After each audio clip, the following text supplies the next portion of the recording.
बच्चों, अब हम लोग कल के समान आज भी भाषा और व्याकरण के अंतर्गत अनुच्छेद लेखन का अभ्यास करेंगे। तुम लोगों को ज्ञात ही है कि आगामी परीक्षाओं में राइटिंग और थिंकिंग स्किल के अंतर्गत एक प्रश्न अनुच्छेद लेखन पर होगा। कल हम लोगों ने इसका अभ्यास किया था।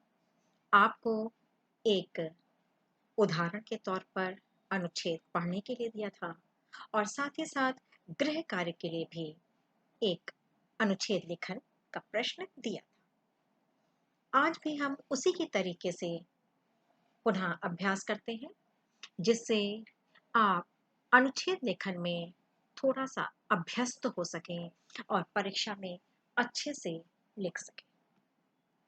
आप सभी जानते हैं, अनुच्छेद निबंध का छोटा रूप होता है। जिस प्रकार निबंध में किसी भी विषय को विस्तार से लिखना होता है, हर एक बात को स्पष्ट रूप से लिखना होता है, जबकि अनुच्छेद में हम उसी विषय को के प्रमुख बातों को संक्षेप में लिखते हैं। अनुच्छेद लेखन में एक शब्द सीमा होती है, जो कि 80 से 100 शब्दों के बीच की होती है। हमें अनुच्छेद लिखते समय कुछ नियमों का अवश्य ध्यान रखना चाहिए। जिस भी विषय पर आपको अनुच्छेद लिखने को दिया जाए, उस विषय से संबंधित सभी बातों को सोच लेना चाहिए, तभी लिखना आरंभ करना चाहिए।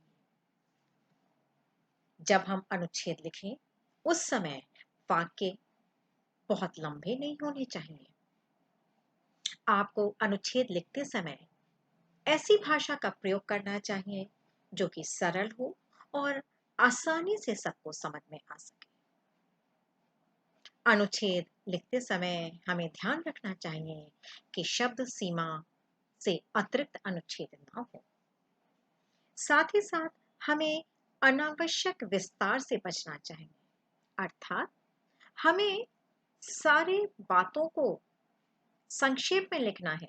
किसी भी बात को अनेक प्रकार से नहीं कहना है। ऐसा ना हो कि आपने एक बात को ली और उसे कई प्रकार से कहते जा रहे हैं, उसके कई उदाहरण देते जा रहे हैं। ऐसा नहीं करना है, क्योंकि उससे विस्तार होगा और आप सभी बातों को नहीं लिख पाएंगे तथा शब्द सीमा भी खत्म हो जाएगी।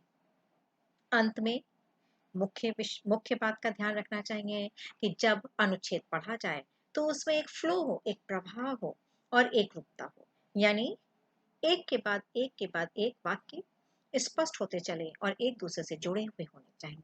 ऐसा नहीं कि दूसरा वाक्य अलग से लग रहा है। हमें सीक्वेंस में क्रम का ध्यान रखना चाहिए, जिससे कि अनुच्छेद में एक प्रभाव और एक रूपता बनी रहेगी। आपको कल के समान ही परिश्रम का महत्व विषय पर उदाहरण के तौर पर एक अनुच्छेद यहाँ पर दिया गया है।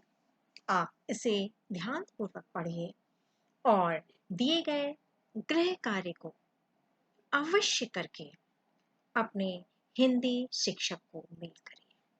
बच्चों, मैं पुनः आपसे कह रही हूँ कि अनुच्छेद पढ़िए और इस कार्य को अवश्य करिएगा, क्योंकि इसी से आपको लिखने का अभ्यास होगा।